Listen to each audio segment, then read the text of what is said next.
gotta go up here still. I just hope it's not a no return thing. Pretty awesome views though. That's right, look at that cloud coming. Crap. I gotta get off this mountain before then. Today's hike is gonna be more enjoyable, not as rough as my last one. And we're gonna be doing what's known as the Devil's Hole Trail, which is pretty easy.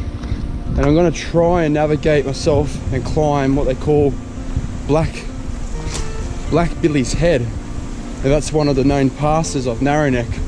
The only problem is, I don't know if you need a rope, because if you do, I don't have one. I don't really want to free climb too much. It gets a bit dangerous, you fall off, you're dead. How good is that? We have to punch down through there and straight under these cliff lines here. That's got to be pretty cool. Definitely rock scrambling straight up. Can't complain about it. I'm only half a kilometre into the trip and feel like I'm, no man's land. So definitely happy so far. As I'm walking down here, there's a lot of evidence of water just absolutely punching through here when it rains. Probably be a good sight to see. Makes me wonder, like if you look up there, that rock is jammed between these two cliffs. You wonder how many years it's been there for and how many people it's seen. Could have been there for thousands of years. Yeah, that's Devil's Hole. Tell you what, there's not much undergrowth here, but it's still pretty tough going with all the loose leaf litter. Didn't expect that with all the rain we've had. I would have thought it would have washed away. In today's hike, I decided to wear my proper hiking boots. I can say you do get more grip, more padding, more support, but what you don't get is just that nice fitted feeling I find in my runners. I get no blisters ever, and in these shoes I can already feel them starting. Everybody that wants to wear camo clothes, I love the camo style, but they think you have to go all out. Funny thing is, as long as you've got a camo hat and some camo socks, you're actually invisible. You just blend in to your surroundings and no one can see you. So I thought, until I saw a bloke before and he said hello to me. so obviously people can see me, but the idea's there. Sometimes all the hiking and up and down mountains and rock scrambling, it's always just a pleasant surprise to just come on a fairly defined, manicured track, is what I'd say. Just gives you time to actually enjoy your surroundings and not always be on edge without slipping off some cliff face, even though that's pretty cool too. So on today's hike, I've got a pretty good idea where I'm going, but there is one section where I'll have to do some navigating. And I'm the first to admit that I don't really like the high-tech stuff and always pretty basic. But my wife bought me one of these Garmin Fenix 6X I think it's called. And I'll tell you what, thank you to my wife by the way, but that has replaced my compass, it's replaced my GPS. It does everything that I need it to do, and I'm the first to say that I thought it would be absolute garbage. I've trialed it next to my GPS and compass and I can't fault it in terms of accuracy, but the only downside is obviously there's a battery life. But if you're only going on a no more than 5 days and you're using your watch full time, it'll be fine. And my watch can last up to 21 days if I put it in a battery saver mode, so I'll be using that today. I always just use the MGRS on it, the grid reference system. I don't really use the longs and lats, but with one button I can flick it over and I can do both. So yeah, if you're ever looking for a watch that does everything, Garmin Fenix 6X, guess I'll give you a shout out. Not that it means anything from some average dude walking through the bush. It's always good if you feel like you're not going in the right direction. You just got to be vigilant, and you're always going to come across some sort of sign like this or a rock stack.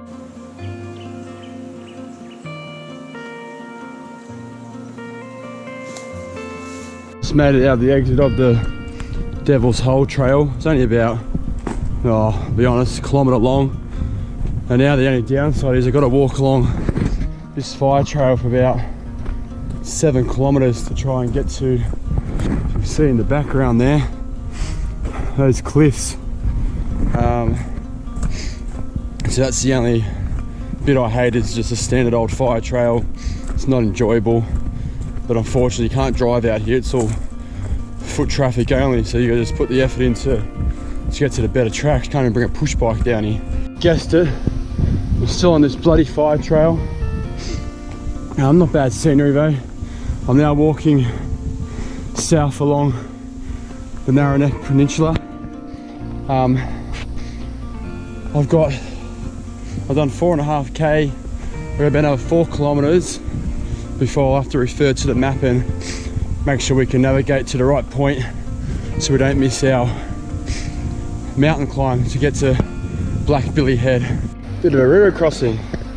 Perks of wearing these boots over my runners, because I can just walk straight through this,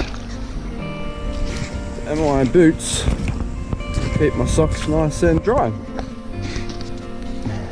So I managed to navigate to the middle of grid reference 4460. Right where my thumb is there is where I'm going to try to start travelling east up to Black Billy Head, and my watch just says 44647 60622. So that's close enough to the middle of the square, and it turns out it's exactly where I wanted to be. Question is now, can I get up this mountaintop as I get closer and climb it without a rope? I found the old mining relics. So they had a chute that used to come down here, and they went down into that box down there. There's actually, I don't know what coal looks like in person, but it still looks like there's coal here today, or leftovers anyway. I'm assuming this coal mine was named after Billy Black. I don't know. I just make up my own facts as I go along. Look at this old thing, just left out here. Must have been hard going back in the day, trying to cart coal around here. Fair dinkum. Man, this hill's brutal. There's not much to grab onto, and everything's loose, and the ground gives way underneath your feet, but straight up. Made it to the top of the hill, base of the mountain. The only problem now, it's quite wide, so you know, like, what's the best way up? Is it 100 meters that way, 100 meters that way, or is it all the same? It's so windy up here. I think I need to go up this. I don't know if you can see that, but I think that's the bit you got a free climb. I mean, it's doable. Well, the wind is just coming in these massive gushes, and it might not be safe to be up there. I'll get up to one more platform, but yeah, just this wind. There's some views. Pretty cool. We've got some clouds rolling in. Got some meadows in the background. But like, I'm just hanging off this tree. Yeah, it's getting pretty full on, pretty full on. Not a bad view. And the wind is roaring. Managed to climb up that. Gotta go up here still. I just hope it's not a no return thing. Pretty awesome views though. That's right, look at that cloud coming. Crap. I gotta get off this mountain before bed. Can't get the stuff out of my eyes. I don't have any water to waste. Oh, that was brutal. Hanging off that cliff, and I scuffed up some loose dirt. And the wind just blew it straight up my eyes. Oh, anyway, pretty cool. I don't think I'm anywhere near the top yet, but got this little ledgeway I can walk on, protected from the wind for a bit. Sit down, have something to eat. I've had to climb up between these cliffs here. No one up here.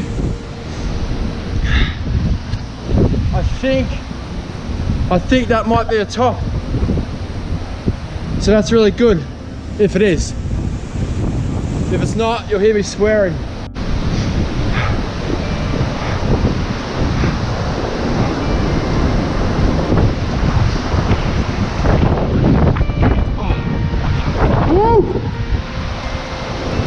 once one of my climbs went better than expected. Take away the wind, but I made it up to the top. Look at the fire though. Fire has just ripped through here. Perfect views. Check it out. I beat that cloud. Got some homesteads in the background. Don't be fooled by the house in the background. We're very remote still because we're on top of the peninsula or cliff. We're on top of the cliff,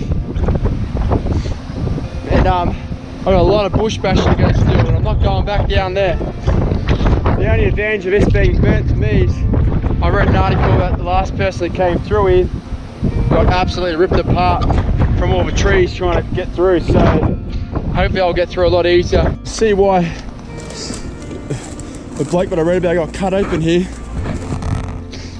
Big termite mound.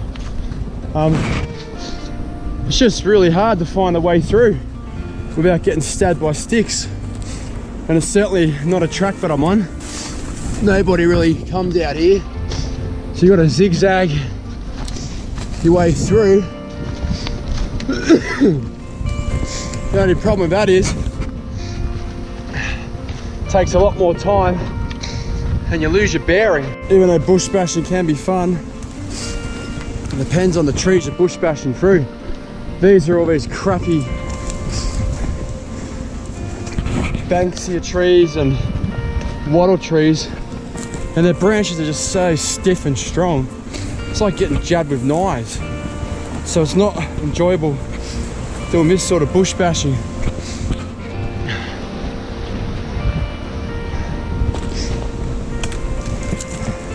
These ones here, they just don't give and just snap straight into your leg, bam, dead.